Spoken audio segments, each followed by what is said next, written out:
खैबर पख्तूनख्वा में सिक्योरिटी इदारों की दहशतगर्दों के खिलाफ अहम कार्रवाइयाँ, 11 दहशतगर्द हलाक कर दिए गए। कार्रवाइयाँ शुमाली वज़ीरिस्तान और डेरा इस्माइल खान में अमल में आई। ISPR के मुताबिक डेरा इस्माइल खान में कार्रवाई में 10 जबकि शुमाली वज़ीरिस्तान में एक दहशतगर्द मारा गया।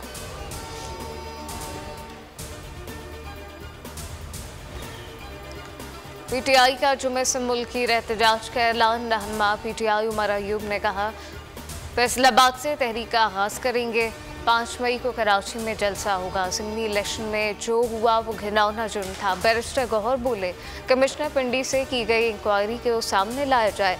कमिश्नर रावलपिंडी ने एतराफ़ी बयान दिया, इसके बाद मामला दबा दिया गया। हामिद रजा ने कहा, कल के इलेक्शन को इलेक्शन कहना भी तौहीन है, शर्मनाक अमल की मसम्मत करते हैं। पंजाब और वफाक की हुकूमत पर गद्दारी की FIR होनी चाहिए।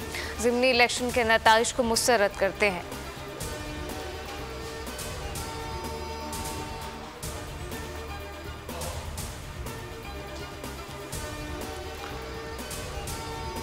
अडियाला जेल में बानी चेवन PTI से 9 मई वाक़यात के हवाले से तफ्तीश। 30 मिनट तक सवाल जवाब किए गए। तफ्तीशी टीम SP तारिक मलिक और DSP आतिफ खान पर मुश्तमिल थी।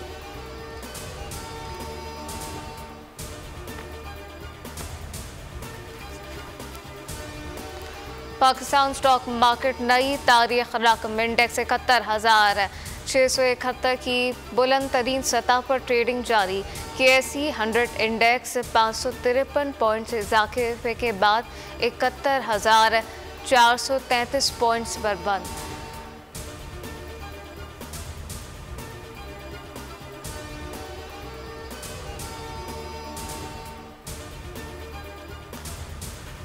और कराची में पिंक बसेस के 2 नए रूट मुतारिफ करा दिए गए। सूबाई वजीर ट्रांसपोर्ट शर्जील मेमन के मुताबिक R3 पिंक बस पावर हाउस से नासिर जम तक चलाई जाएगी।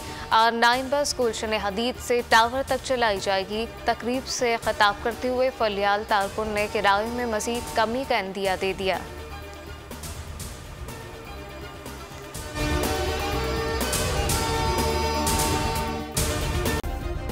सब्सक्राइब करें और बेल दबाएं ताकि कोई खबर रह न जाए।